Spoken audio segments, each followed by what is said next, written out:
The rain against the studio windows blurred the city into a watercolor smear of gray and gold, the exact shade of Leo's eyes in the low light of a Parisian bar 2 years ago. Chloe watched it, a paintbrush tapping an absent rhythm against her thigh. The unfinished canvas before her, a chaotic swirl of Prussian blue and burnt sienna. It was supposed to be a seascape for Mark, a gift, a silent apology for the chill that had settled in their spacious, tasteful apartment, a chill no amount of central heating could dispel. Mark, her fiancé, kind, steady, reliable Mark, who was probably right now in his home office, neatly aligning the world's financial data into obedient spreadsheets, perfectly on schedule for their 7:30 p.m. dinner reservation. He had texted an hour ago. Looking forward to tonight, sweetheart. I booked Lastra. Lastra was their place. It was where he'd proposed. The memory should have warmed her. Instead, it felt like a well-fitted glove she'd outgrown, a little tight across the knuckles. Her phone, face down on the paint-stained table, vibrated. Not the polite, singular buzz of Mark. This was a double tap, a persistent pulse. She knew without looking. A shiver, traitorous and thrilling, ran from the base of her spine to her shoulders. She wiped her hands on her jeans, leaving faint smears of cerulean, and picked it up. A photograph, a close-up of a wrist, a strong, elegant hand resting on a sun-drenched stone wall. The caption, "This Roman light. It begs for a painter, or at least a witness who isn't a horde of tourists. Miss your eyes." It was from Alex. Alexander Rossi to the art world. Just Alex to her, in the dark, whisper-filled spaces between them. The message was a grenade lobbed into the quiet pond of her afternoon. The explosion was inward, invisible, devastating. Suddenly, the scent of turpentine and linseed oil was suffocating. The careful life she'd built with Mark, the gallery openings they attended, the mortgage on the modernist apartment, the planned wedding next spring in the Napa Valley, seemed like a beautiful, airless diorama. Alex's text was a crack in the glass, letting in a riotous, dangerous draft of real air. It hadn't started as an affair. Not technically.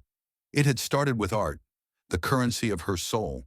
She was a rising talent, her work gaining notice for its emotional turbulence, wrapped in serene landscapes.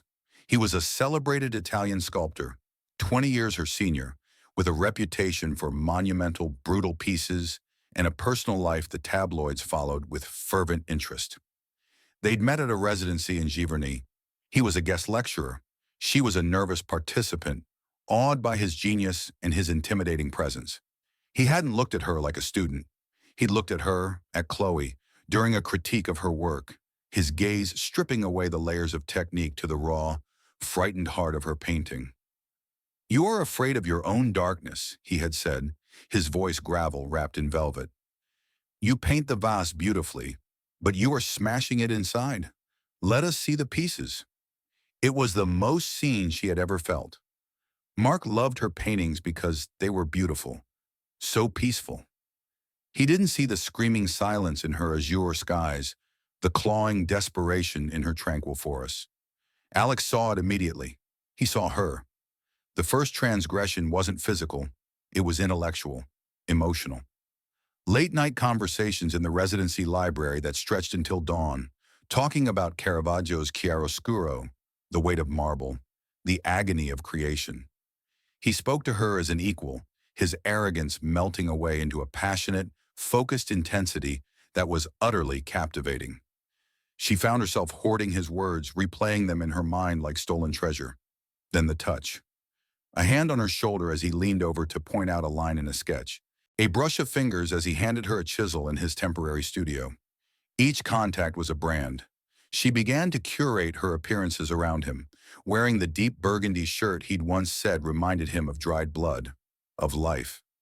The night before the residency ended, they walked by the lily ponds, Monet's ghost shimmering in the moonlight. He stopped her, took her face in his hands, hands that shaped granite and bronze with astonishing tenderness. "You are a storm in a quiet harbor, Mia Patrice," he murmured. "Do not let them build a breakwater around you." He didn't kiss her. That would come later. That would cross the line. He simply looked at her, And in that look, he offered her a version of herself that was wilder, freer, more authentic than the one she presented to Mark, to the world, even to herself. Back in the city with Mark, the grayness descended. She tried to explain the resonance of the residency, the artistic breakthroughs, but the words sounded hollow. Mark smiled, hugged her, said he was proud, and suggested they frame one of her new pieces for the living room. He didn't see the fracture. He saw the whole vase. The messages began. Innocent at first. A link to an article about a Baroque exhibition. A question about a pigment. Then the tone deepened. I am carving today, and the stone resisted. It made me think of the stubborn line of your jaw when you are focused. Then, the woman I am with speaks only of gossip. I am bored. I miss conversations that feel like diving into deep water. She should have stopped it. She knew she should have. But each message was a sip of oxygen. She started hiding, taking her phone to the bathroom, checking it during walks to the coffee shop. Lying became a new, sickening art form. Just texting Sarah, she'd say, her best friend's name a convenient shield. The gallery curator needs a clarification. The first time she saw him again, he was in town for a major installation at the Museum of Modern Art. She told Mark she was attending a networking event. She wore a black dress, simple, but she felt it like armor, like a declaration. They met at a discreet hotel bar. When he stood to greet her, the air left the room. He kissed her cheek, his lips lingering near her ear. There you are, he breathed as if he'd been waiting. That night in his hotel room overlooking the glittering grid of the city, she crossed the Rubicon.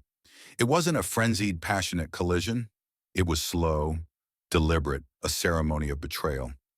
He undressed her like he was unwrapping a precious artifact. He mapped her body with his sculptor's hands, murmuring in Italian. She felt like a masterpiece and a ruin simultaneously. Afterward, lying in the tangle of sheets, the shame came, hot and immediate. She pictured Mark at home, maybe watching a documentary, trusting her. The image was a knife twist. But then Alex turned to her, traced the line of her eyebrow and said, "You have the most tragic and beautiful soul I have ever known." And the shame was drowned out by a flood of something more powerful, a feeling of being utterly, devastatingly known. It became a pattern. Alex was nomadic, traveling between his studios in Pietrasanta, New York, and wherever his installations took him. Their trysts were intense, isolated episodes, a weekend in Chicago, a stolen night in Montreal, always under the guise of art fairs or inspiration trips. She became an expert in deception. She manufactured evidence photos of hotel lobbies sent to Mark. The conference is at this hotel. Receipts from cafes near actual galleries. She kept a separate calendar, her secret life meticulously logged in code. She compartmentalized with a surgeon's precision. Chloe, the loving fiancée, planning a wedding, and Chloe, the muse and lover, living a fever dream. The guilt was a constant companion, but it became a familiar one, a background noise she learned to tune out. It flared acutely at certain moments. When Mark surprised her with tickets to see her favorite ballet, his face so openly full of love. When he talked about their future children, about teaching them to ski, she would feel a nausea so profound she'd have to leave the room. In those moments, she'd vow to end it. But then Alex would send a fragment of a poem, a photo of a raw, uncut gemstone with the message, "This made me think of your hidden facets," and her resolve would melt like wax. She started painting differently. The serene landscapes gave way to fractured, visceral works, jagged lines, hidden faces in the foliage, storms brewing in teacups. Her gallerist was thrilled. "You found your edge," she exclaimed. Mark was concerned. "These are so dark, honey. Are you okay?" She'd shrug, say it was just a phase, and feel a pang of contempt for his inability to comprehend the tempest inside her. The tempest Alex had both named and ignited. The cracks in her primary life began to show. She became distant, irritable. She picked fights with Mark over trivial things, the way he loaded the dishwasher, his choice of a neutral wall color. She was subconsciously trying to justify her betrayal, to paint him as lacking, to create a narrative where her actions were a desperate flight from suffocation, not a conscious choice. Mark, confused and hurt, responded by trying harder. More flowers, more date nights, More talks about communication. His decency was a mirror, and she couldn't bear to look into it. The trip to Rome was Alex's idea, a month together. He had a villa with a studio. "Come be my muse in full light," he'd written. It was an impossible, terrifying prospect. A month of lies was a cathedral of deceit she wasn't sure she could build. She told Mark it was a last-minute, fully funded artist residency, a career opportunity she couldn't pass up. The hurt in his eyes was a physical blow. "A month? Chloe, we have wedding planning, but okay, if it's important for your work." His willingness to sacrifice for her dream only deepened her self-loathing. Rome was a revelation and a prison. Days spent in a sun-drenched studio, Alex working on a new marble piece, her sketching or painting, their bodies coming together in the dusty golden afternoons. They lived on espresso, wine, and conversation. He was magnificent, brilliant, everything her artist's soul craved. But in the quiet moments, she saw the other side. His volatile temper when a piece wasn't working. His casual, almost imperious dismissiveness. His phone buzzing constantly with calls from other women. Calls he'd silence with a frown. She was not his girlfriend. She was his current muse. The realization was a slow, cold drip. One night after a glorious day, they were at a tiny trattoria. He was holding forth on the decline of contemporary art. She looked at him, at his animated, beautiful face, and a thought surfaced, clear and terrible. "He has no idea what my favorite childhood book is. He doesn't know I'm afraid of deep water. He has never asked about my father." Mark knew all of it. Mark held her when she had nightmares about her father's illness. Mark knew she loved strawberry popsicles and hated the feeling of velvet. "What are you thinking about, Kara?" Alex asked, taking her hand. "Nothing," she said, forcing a smile. "Just happy." The lie tasted different this time. It wasn't just a lie to Mark. It was a lie to herself, to Alex. She was playing a role here too, the free-spirited muse. She was no more her true self with Alex than she was with Mark. She had just traded one constricting narrative for another, more exciting one. The end of the Roman idyll came not with a bang, but with a quiet observation. She overheard him on the phone in the garden, speaking rapid Italian. She was fluent enough. He wasn't talking to a dealer or an assistant. It was a woman. His tone was the same intimate, focused velvet she knew so well. "See, mia cara, you understand the fire." She stood frozen in the kitchen, a ceramic bowl in her hand. The vase finally smashed. She didn't confront him. The humiliation was too complete. She packed her bags that night while he slept. She left a note, not a dramatic one, just, "The light has changed. I have to go." She knew he would understand the metaphor, and that he would likely not pursue her. Muses were replaceable. The flight home was the longest journey of her life.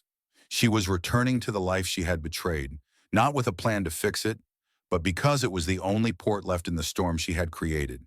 She felt hollowed out, a shell painted in pretty colors, empty of everything but shame and a profound, aching weariness. Mark picked her up at the airport. He looked tired. He hugged her tightly, burying his face in her hair. "God, I missed you," he whispered.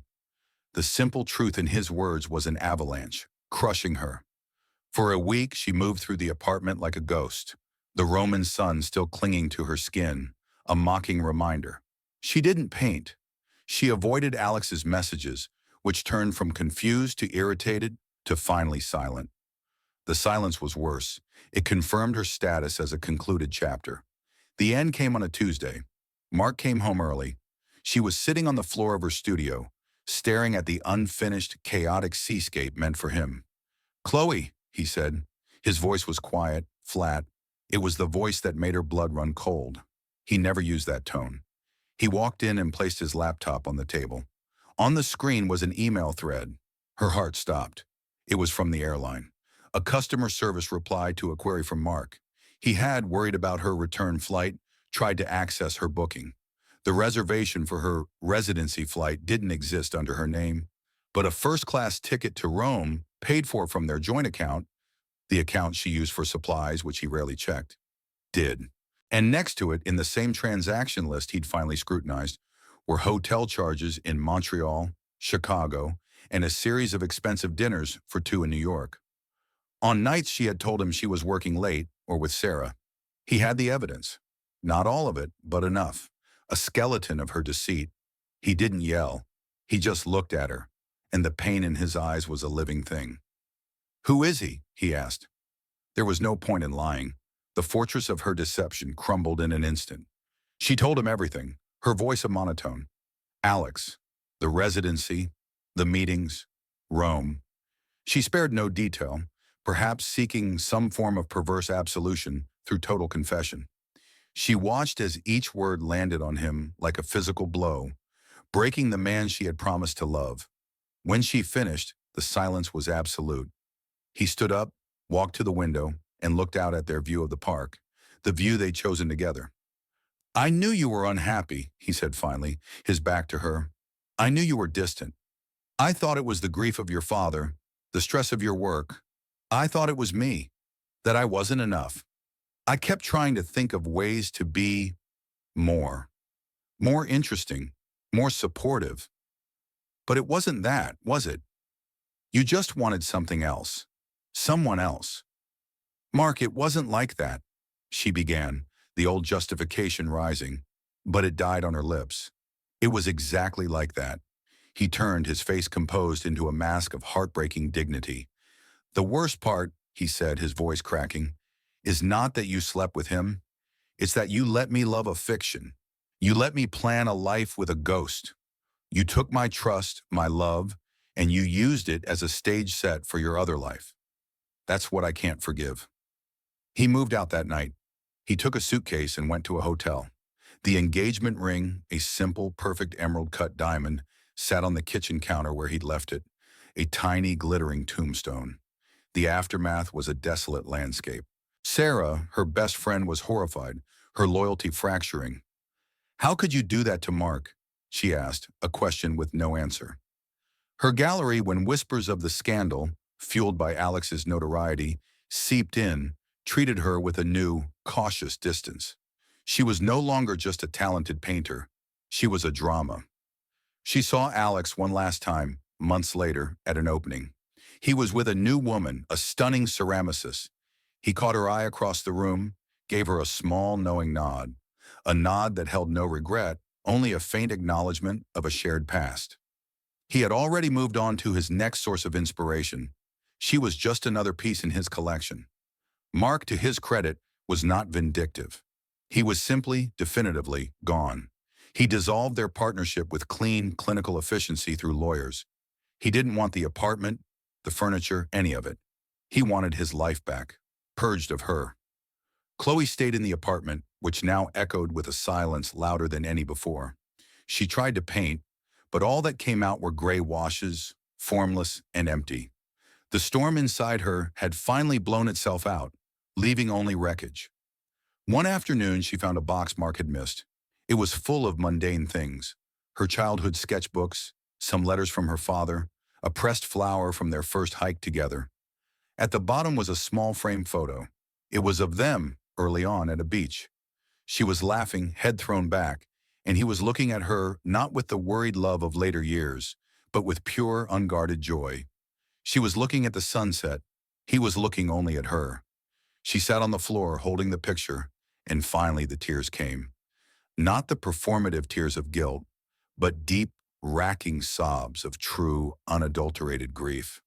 She wept for the woman in the photo, who was now a stranger.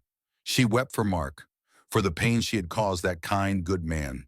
She wept for the future they'd planned, the children who would never be. She wept for the love she had squandered, mistaken for a cage, when it had been the only real shelter she'd ever known. The affair was over. Alex was a closed, glittering chapter. But the betrayal was permanent. It lived in the hollow of her chest, in the empty apartment, in the knowledge that she had been the architect of her own ruin. She had sought passion and found combustion. She had longed to be seen, and in the end, had made herself invisible to the one person whose sight truly mattered.